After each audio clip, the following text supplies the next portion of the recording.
You find out your husband's cheating with his assistant, but instead of crying, you smile because you're a lawyer who knows his company's secrets. That was me. Betrayed, humiliated, but smarter than he thought. I didn't just leave him. I took his tech empire and sat at the head of his boardroom. Want to know how I turned his betrayal into my triumph? Stick around. This revenge story will blow you away. Hey everyone, I'm Laura Bennett. I'm 30, living in Seattle. And I'm a corporate lawyer who's seen the inside of more boardrooms than most. But a year ago, I was just a wife, blindsided by the man I loved. Today, I'm sharing a real-life story from my life, a story of heartbreak, cunning, and the kind of justice that feels like a perfectly executed plan. If you've ever been betrayed, underestimated, or made to feel small, this one's for you. Smash that like button, hit subscribe, and let's dive into a story that might just touch your heart. Ready? Here we go. Transition sound, soft whoosh.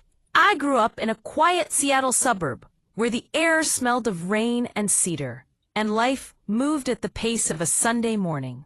My parents were teachers, steady and practical, and they raised me to value hard work and loyalty.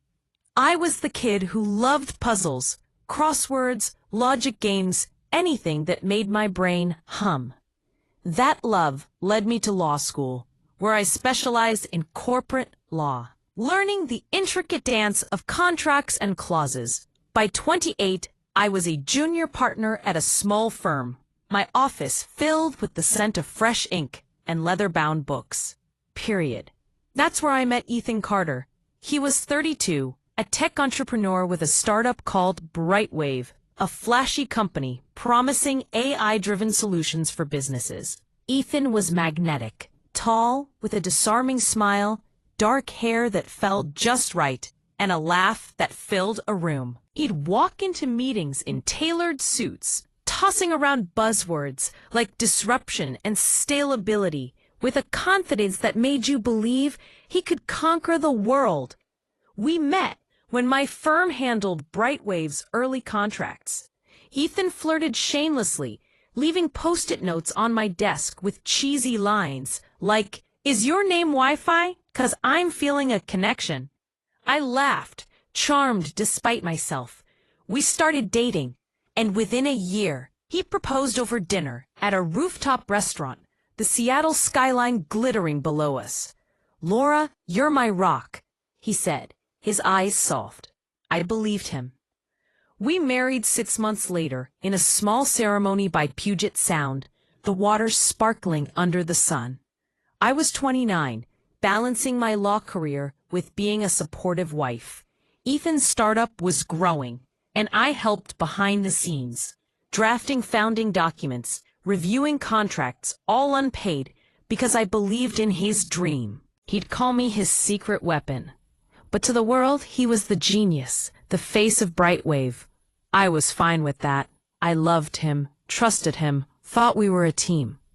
Then came the moment that shattered everything. It was a Tuesday night, rain tapping against our apartment windows.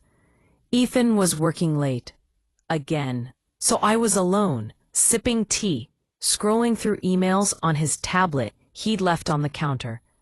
A notification popped up, a text from Kara, assistant. My stomach twisted. Why was his assistant texting at 10 p.m.? I clicked. The message was short. "Miss you tonight. Same time tomorrow?" My heart stopped, my hands cold against the tablet. I scrolled up, my breath shallow, and saw months of texts, flirty, intimate, undeniable. Kara was his new assistant, a 25-year-old with a sharp smile and a knack for lingering too close to Ethan at company events. I sat there, the tea growing cold, my chest tight with a mix of shock and betrayal. Ethan had been lying to me, flaunting his success while cheating with someone who worked for him. I didn't scream or cry. I just sat, staring at the rain, a strange calm settling over me. I wasn't going to let this break me. The next morning, I acted like nothing was wrong. Ethan came home, his tie loose, his smile as charming as ever. "Hey babe, long night," he said, kissing my forehead. I forced a smile, my stomach churning, my hands clenching the coffee mug so tightly I thought it might crack.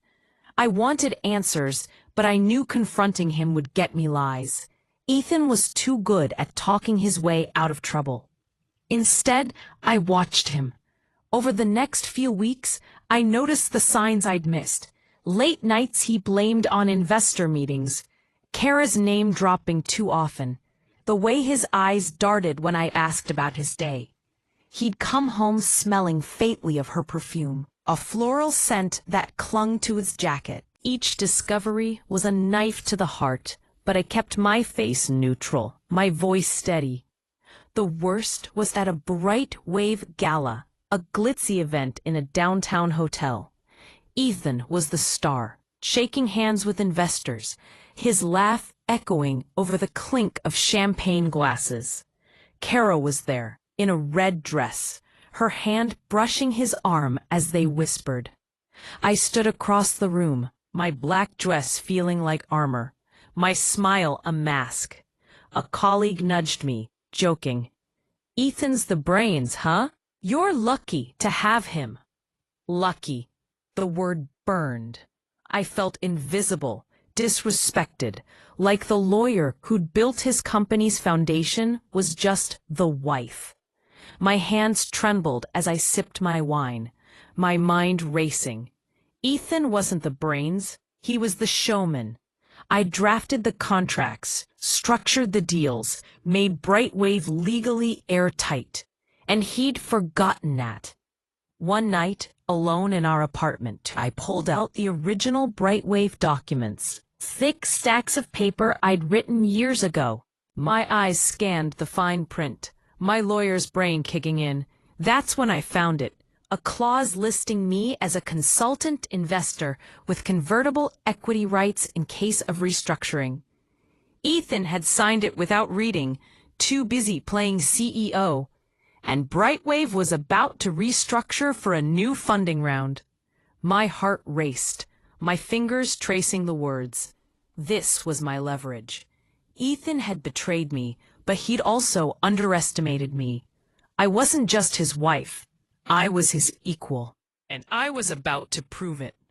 Every night, I'd lie awake, the rain a steady drum against the windows, replaying Ethan's lies, Kara's smirk, the gala's laughter, my fists clenched under the sheets, my nails digging into my palms. But a spark of determination burned brighter. "You don't get to win, Ethan," I whispered. "Not like this." That spark became my plan. I wasn't going to divorce Ethan, not yet. I wasn't going to scream or beg.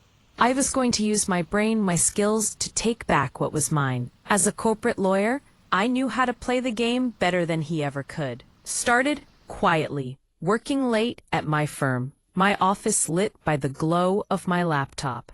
I reviewed Brightwave's contracts, financials, board minutes, everything I'd helped create. The convertible rights clause was my key. It gave me the power to convert my consultant status into equity if the company restructured, potentially making me a majority shareholder. And with Brightwave's upcoming funding round, a restructure was imminent. I reached out to two board members, Sarah and Michael, old allies from the early days who respected my work. Over coffee, I laid out Ethan's mismanagement, lavish expenses, risky deals, and whispers of his affair affecting his focus. "He's not the leader you think," I said, my voice calm but firm. They listened, their eyes narrowing, nodding slowly. I didn't mention the affair explicitly. I didn't need to. I planted seeds, let them see Ethan's cracks. Sarah leaned forward, her voice low. "Laura, you've always been the backbone. What do you need?" "Trust me," I said, my heart pounding, "and be ready to vote." For weeks I worked in secret, my hands cramping from typing, my eyes burning from late-night research.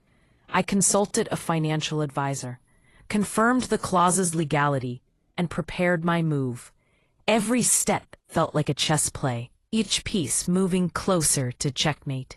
Ethan had no idea. He'd come home, bragging about his latest deal, oblivious to the storm I was building. The restructuring was announced at a board meeting, set for a sleek Seattle boardroom with views of the Space Needle. Ethan was giddy, talking about new investors and scaling up. I played the supportive wife, nodding over dinner, my smile hiding the plan in my head.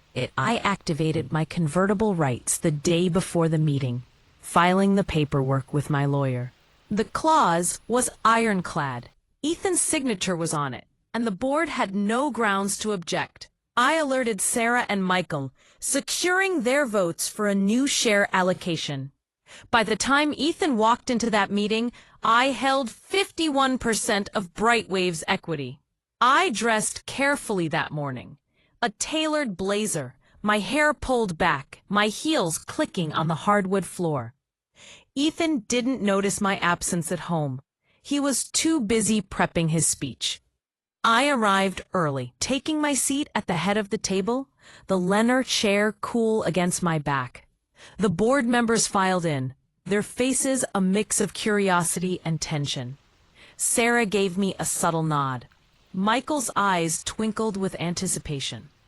Ethan walked in, his suit crisp, his grin wide, until he saw me. His steps faltered, his coffee cup nearly slipping from his hand. "Laura, what are you doing here?" I leaned back, my voice calm but sharp. "I'm not here as your wife, Ethan. I'm here as your new boss." The room went silent, the air thick with shock. Ethan's face drained of color, his eyes darting from me to the board. "What is this?" he stammered, his voice cracking. Sarah spoke up, her tone professional. "Laura exercised her convertible rights, per the founding documents. She's now the majority shareholder."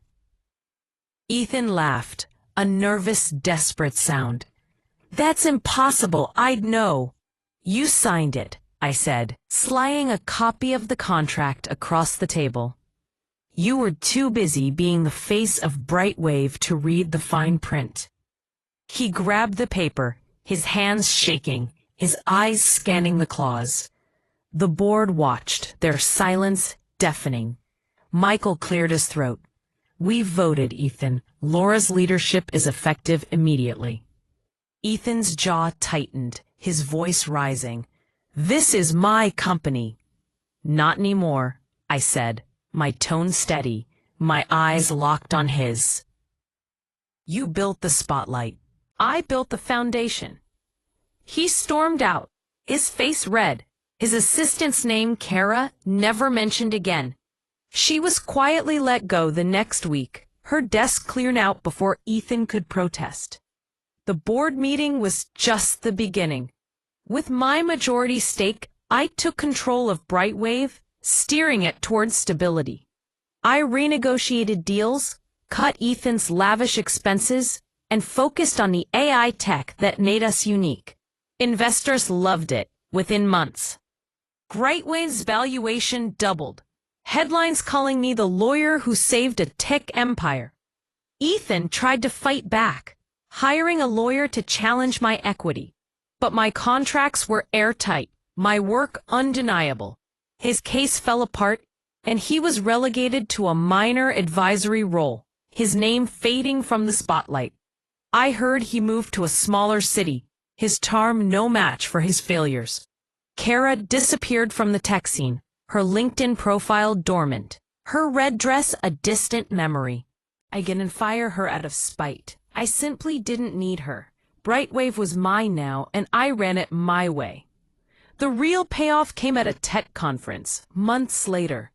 I stood on stage, the crowd buzzing, cameras flashing as I presented Brightwave's new AI platform.